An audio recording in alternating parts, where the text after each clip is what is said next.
నమస్కారం. మరో మంచి విషయంతో మిమ్మల్ని అందరినీ ఆహ్వానిస్తుంది హేమాయణం. నేను తరచూ చెప్తూ ఉంటాను, మాకు నోములు వ్రతాలు అవి ప్రత్యేకించి ఏమీ ఉండవు. అంటే మంగళగౌరి వ్రతం కానీ ఒక సంకల్పించిన వ్రతం ఏది మాకు ఉండదని నేను చెప్తూ ఉంటాను. మేము పాటించవలసిన వల్ల రెండు ఏకాదశి వ్రతం, ధనుర్మాస వ్రతం. ఈ రెండు మాకు చాలా ప్రాముఖ్యమైనవి. మాకు చాలా ప్రత్యేకించి చేసుకొని వ్రతం అయితే ఇది వ్రతమే అనుకుంటున్నాను నేను. మరి అది మాత్రం ఒకటి ఉంది.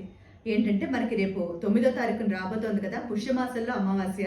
ఏంటో మేమందరం దీన్ని పుష్యబహుళ అమావాస్య అంటాం. బహుళపక్షంలోనే కదా అమావాస్య వస్తుంది. అలాగే పుష్య శుద్ధ పూర్ణిమ అంటాం. పుష్య పూర్ణిమ అంటే చాలు, పుష్య అమావాస్య అంటే చాలు కదా. నేనేంటో ఇలా అనుకుంటూ ఉంటాను, కానీ వాడుకలో మాత్రం పుష్యబహుళ అమావాస్య అని స్థిరపడిపోయింది. అయితే దీని ప్రత్యేకత ఏంటంటే, మనం శనివార వ్రతంలో కానీ వేరే నోములు వ్రతాల్లో కానీ పిండి దీపాలు వెలిగిస్తాం కదా, చలిమిడి దీపాలు, అలా వెలిగించుకుంటారనమాట. ఈ అమావాస్య నాడు చాలా ప్రత్యేకమైంది. ఇది మాత్రం విశేషంగా చేసుకుంటారు. చాలా సంప్రదాయంగా ఆచారంగా కూడా చేసుకుంటారు దీన్ని. ఈరోజు వెలిగించే ఈ దీపాల్ని సాధారణంగా జ్యోతులు వెలిగించుకున్నారంటారు. మా సంప్రదాయ భాషలో అయితే తిరువిళక్కు సమర్పించుకున్నారంటారు. తిరువిళక్కు అనమాట. ఇది ఎందుకింత మా సంప్రదాయంలో మా ఆచారంలో ఉందో చెప్తాను. మేము చెప్తూ ఉంటాను కదా, మాది శ్రీ వైష్ణవ సంప్రదాయం. మేమంతా అరవదేశం నుంచి, తమిళనాడు ప్రాంతం నుంచి వలసలు వచ్చి కొన్ని కుటుంబాల వాళ్ళు కొన్ని తరాల ముందు ఇటు తెలుగు ప్రాంతంలో స్థిరపడ్డారు. అందుకని ఇటు చాంద్రమానాన్ని ఫాలో అవుతాం, అటు సౌరమానాన్ని ఫాలో అవుతాం. అందుకే ధనుర్మాసం మాకంత ప్రత్యేకం. అలాగే ఎవరైనా పుట్టినరోజులు మేమైతే తిరునక్షత్రాలు అంటాము, అవి కూడా మేము సౌరమానం ప్రకారం చేస్తాం అనమాట. ఇది మా సంప్రదాయంలో ఉన్న అలవాటు. అలాగే ఈ అమావాస్య అన్నది కూడా తమిళ సంప్రదాయం నుంచే వచ్చింది. వాళ్ళకి అమావాస్య అంటే చాలా విశేషమైన రోజు. అందులో ఈ పుష్య అమావాస్య, ఈ పుష్యబహుళ అమావాస్య ఎందుకు చేస్తారంటే, అక్కడ తమిళనాడులో తిరువళ్ళూరు అనే ప్రాంతంలో వైద్య వీరరాఘవస్వామి, అక్కడ విష్ణుమూర్తి వైద్య వీరరాఘవస్వామి అవతారంలో అక్కడ భక్తులను అనుగ్రహిస్తున్నారు. ఆయన పేరు మీద ఈ అమావాస్య నాడు ఈ దీపాలు వెలిగించుకుంటారు. ఇది నిజంగానండి, నేను దేని గురించి ఇంత చెప్పను, కానీ చాలా మహిమగల రోజు ఇది. ఇది ఎవరైనా, మా సంప్రదాయం అనే కాదు, ఎవరైనా చేసుకోవచ్చు. దీర్ఘకాలికమైన అనారోగ్య సమస్యలు వేధిస్తున్నా చేసుకోవచ్చు. చేయలేని పరిస్థితుల్లో వాళ్ళు ఉంటే వాళ్ళ తరపున మనమైనా చేయొచ్చు. తప్పకుండా మన స్నేహితులకో బంధువులకో మనకు కావలసిన వాళ్ళకి ఏదైనా ఇబ్బందుల్లో ఉంటే, ఆరోగ్య సమస్యలనే కాదు ఏ ఇబ్బందులైనా సరే పోగొడుతుందండి. ఇది అంత మహిమగల వ్రతం లాంటిది అనమాట. ఇది ఆరోగ్య సమస్యల్లో ఉన్న వాళ్ళని బయటపడేయడమే కాదు, ముఖ్యంగా ఇది చేసుకునేది మాత్రం కడుపు చలవ కోసం. పిల్లలు లేని వాళ్ళు, పిల్లలు వృద్ధిలోకి రావాలనుకునే వాళ్ళు, వంశాభివృద్ధి కోరుకునే వాళ్ళు, వీళ్ళందరూ ఖచ్చితంగా చేస్తారంటే తరతరాలుగా చేస్తారు. ఇది మనం కొన్నాళ్ళు చేసిన తర్వాత చేయలేకపోతే మన తర్వాత తరానికి అందించవచ్చు. అందించలేకపోయినా పర్వాలేదు. ఇప్పుడు నేనున్నాను, నేను చేస్తున్నాను, తర్వాత నాకు వచ్చి కోడలు చేస్తుందో చేయదో తెలియదు. దానివల్ల ఏం బెంగ పెట్టుకోక్కర్లేదు. కానీ పూర్వం వాళ్ళ ఆచారం ఏంటంటే అందరూ కలిసి ఉండేవారు కాబట్టి అత్తగారు చేసిన నాళ్ళు చేసి తర్వాత కోడలకు అందించేవారు అనమాట. అప్పుడు అందరూ కలిసి ఉండేవారు కాబట్టి అప్పుడు అలా జరుగుబాటు జరిగేది కాబట్టి అలా చేసుకునేవారు. చేయలేకపోయినా బాధపడక్కర్లేదు. కావాలంటే ఒక ఏడాది మొక్కుకొని ఒక ఏడాది చేసుకోవచ్చు. తర్వాత కొన్నేళ్ళు మొక్కుకొని కొన్నేళ్ళు చేసుకోవచ్చు. చేయగలిసినంత కాలం చేసి దండం పెట్టేసి ఇంకా మానేయచ్చు. దానిలో ఇబ్బంది ఏం లేదు. ఇలా చేసినందువల్ల చెడ్డ ఫలితాలు అయితే రావు. మంచి ఫలితం వస్తే వస్తుంది, లేకపోతే లేదు, ఉన్నట్టుగానే నడుస్తుంది. కానీ చెడ్డ ఫలితాలు అయితే రావు.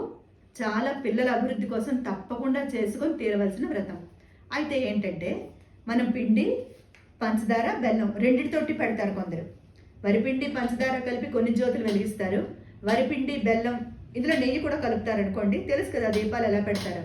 అలాగే వరిపిండి పంచదారతో కొన్ని, వరిపిండి బెల్లంతో కొన్ని చేస్తూ ఉంటారు, జ్యోతులు వెలిగిస్తారు. అంతేకాదు కొందరు ఓన్లీ పంచదారే మొక్కుకుంటారు, కొందరు ఓన్లీ బెల్లం ఒకటే మొక్కుకుంటారు. అది ఎవరి వీలుని బట్టి వాళ్ళు. ఇందులో కూడా ఎంత రహస్యం దాగుందో అనిపిస్తూ ఉంటుంది నాకు. ఎందుకు వరిపిండి బెల్లం పెట్టారు? ఇంకేదో పిండి, ఇంకేదో పప్పు ఎందుకు చెప్పలేదు? ఎందుకంటే పూర్వం కొన్ని తరాల ముందు ధనికులైనా పేదవాళ్ళైనా అందరికీ ఎంతో కొంత భూమి ఉండేది. ఖచ్చితంగా ఆహారం కోసం వరి, చెరుకు పండించుకునేవారు. వరి ఎలాగూ ఉంటుంది, చెరుకు కూడా అందుబాటులో ఉంటుందని చెప్పి ఆ చెరుకులోంచి వచ్చే పదార్థం బెల్లం కాబట్టి వరిపిండి బెల్లం అని చెప్పారని నా అభిప్రాయం. ఎందుకంటే ఒక నోము వ్రతము చెప్పామంటే అన్ని వర్గాల వాళ్ళు చేసుకునేటట్టు ఉండాలి. ముఖ్యంగా ఈ చలివిడి దీపాలు, పిండి దీపాల్లో ఉన్న రహస్యం అదే. ఎవ్వరూ మేము చేసుకోలేదు అని బాధపడకుండా ఉండాలన్నమాట. అందుకని పెద్దలు ఇలాంటి పద్ధతిని కనిపెట్టారని నేను అనుకుంటూ ఉంటాను. అయితే ఖచ్చితంగా ఇవి జ్యోతులు వెలిగించుకోవచ్చు, మనం మొక్కుకోవచ్చు. పిల్లలు బాగా చదువుకోవాలన్నా, పిల్లలకు పెళ్ళిళ్ళు అవ్వాలన్నా, వాళ్ళ కడుపున ఒక ఆయ కాయాలన్నా, వంశాభివృద్ధి జరగాలన్నా ఏదైనా మొక్కుకోవచ్చు. అయితే ఇందులో విశేషం ఏంటంటే పెద్దలు చెప్తారు, ఒక్క దీపం మాత్రం వెలిగించకూడదు, ఒక్క జ్యోతి మాత్రం వెలిగించకూడదు అంటారు. ఎందుకంటే ముఖ్యంగా ఇది సంతానం కోసం కాబట్టి ఒక్క జ్యోతి వెలిగించుకుంటే ఒక్కళ్ళతో చాలు అన్నట్టు మనం చెప్పినట్టు అవుతుందని ఒక్కటి వెలిగించకూడదు. మళ్ళీ ఇంకో లిటిగేషన్ చూడండి, 2 సంఖ్య పనికిరాదుట. పూర్వం వాళ్ళు అనుకున్నారు, ఇప్పుడు మన వీళ్ళని బట్టి మనం చేసుకోవచ్చు. మన దగ్గర ఇంతే పిండి ఇంతే బెల్లం ఉన్నాయనుకోండి, చిన్న చిన్న 3 చేసుకోవచ్చు, కనీసం 3 పెట్టాలని చెప్తారు. 3 నుంచి మన ఇష్టం, 3, 4, 5. ఏదో పూర్వం అనేవారు చూడండి, కన్నమ్మకి కన్నబాపు, తిన్నమ్మకి తిన్నబాపు అని. అలాగా పూర్వకాలంలో ఎంతమంది పిల్లలున్నా ఇంకా కావాలనుకునేవారు కాబట్టి ఇలాగ దీపాలు వెలిగించేవారని నేను అనుకుంటూ ఉంటాను. ఇవన్నీ నా అభిప్రాయాలే. అయితే వ్రతం మాత్రం ప్రామాణికమే, ఆచరణీయమే, ఎవరైనా చేసుకోవచ్చు, దీంట్లో తప్పులేదు. ఈ దీపాలన్నీ వెలిగించాక అవి కొండెక్కుతాయి కదా, మనం తగినంత నెయ్యి పోసుకొని చక్కగా దీపాలన్నీ వెలిగించుకొని స్వామికి సమర్పించి, అప్పుడు దీపాలన్నీ కొండెక్కాక అవన్నీ కూడా చలివిడి ఉండలుగా చేసి పండు, తాంబూలం, పసుపు, బొట్టు, పువ్వులు వీటన్నిటితోటి ముత్తైదువులకి ఇస్తారు.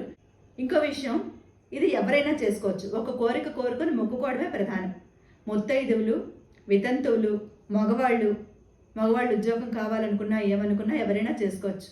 వాళ్ళు కూడా ఎవరైనా ఇది చేసుకోవచ్చు, దాంట్లో తప్పేమీ లేదు. కావాల్సిందల్లా మన భక్తి అంతే. తర్వాత ఈ చలివిడి ఉండలన్నీ అందరికీ తాంబూలాలుగా ఇస్తారనమాట. ఎంతమందికి ఇచ్చుకుంటే అంత ఫలితం. ఆ తాంబూలం అందుకున్న వాళ్ళందరూ పిల్లల్ని ఆశీర్వదిస్తారనే కదా మన నమ్మకం, మన అభిప్రాయం. అందుకని ఎక్కువ మందికి ఇచ్చుకుంటే ఇంకా మంచిదనమాట. తర్వాత దీపాలన్నీ కొండెక్కాక కొడి ఉంటుంది కదా, దీపంలో కట్టిన కొడి ఉంటుంది కదా, ఆ కొడి పిల్లలు లేని వాళ్ళు తింటే ఖచ్చితంగా వాళ్ళకి పిల్లలు కలుగుతారని చాలా నమ్మకం అండి. ఇంకా ఏంటంటే ఈ వ్రతాన్ని ఆచరిస్తే మామూలు పిల్లలు కారు, మహనీయులు పుడతారు. అది మా కుటుంబాల్లో చాలా నిరూపించబడ్డ విషయం. మా కుటుంబం అంటే నాకు తెలిసింది మా వర్గాల్లో అని చెప్తున్నాను తప్ప, ఆచరించిన వాళ్ళు ఎంతోమంది గొప్ప ఫలితాలు పొందిన వాళ్ళు ఉన్నారు. మహామహులు పుట్టారు ఈ వీరరాఘవస్వామి దయ వల్ల. అందుకని ఎవరికైనా ఉపయోగపడుతుందేమో ఈ వీడియో చేస్తున్నాను. అంతేకాదు నాకు తెలిసిన దాని గురించి చెప్పాలని కూడా ఒక చిన్న అభిప్రాయం అనమాట. ఎవరైనా తప్పకుండా చేసుకుంటే చేసుకోవచ్చు. వైద్య వీరరాఘవస్వామి పేరు మీద ఈ అమావాస్య నాడు ఫిబ్రవరి 9వ తారీఖు నాడు తప్పకుండా ఈ దీపాలు వెలిగించి మంచి ఫలితాలు పొందుతారని ఆశిస్తున్నాను. అయితే ఈ పుష్యబహుళ అమావాస్య నాడు మా సింహాసనంలో గొప్ప ఉత్సవం జరుగుతుంది. అదేంటంటే తెప్పోత్సవం. కొండ మీద వేయించేసి ఉన్న వరాహలక్ష్మి నృసింహస్వామి వారు ఉభయ దేవేరులతో సహా కిందకి వస్తారు. మెట్ల మార్గం ద్వారా కిందకి తీసుకొస్తారు. తర్వాత ఆ రోజు అక్కడున్న పుష్కరిణిలో తెప్పోత్సవం జరుగుతుంది. చూడటానికి 2 కళ్ళు చాలవు. తెప్పోత్సవం అయ్యాక ఆ తర్వాత తిరువీధి జరుగుతుంది. అలాగే ఇంచుమించు రాత్రి 11 అలా అయిపోతుంది రండి. అంతేకాదు అందరూ స్వామిని దీపాలతో ఆహ్వానించి భక్తిని చాటుకుంటారనమాట. ఇది సింహాసనానికి పుష్యబహుళ అమావాస్యకి ఉన్న సంబంధం. మరి నేను చెప్పిన విషయం మీకు ఏమైనా మంచిగా అనిపిస్తే ఒక లైక్ చేయండి. ఎవరికైనా ఉపయోగపడుతుంది అనుకుంటే షేర్ చేయండి. తప్పకుండా చాలా మహిమలు గల రోజు ఈరోజు. మరో మంచి విషయంతో మిమ్మల్ని అందరినీ మళ్ళీ కలుసుకుంటాను. అంతవరకు అందరికీ నమస్కారం.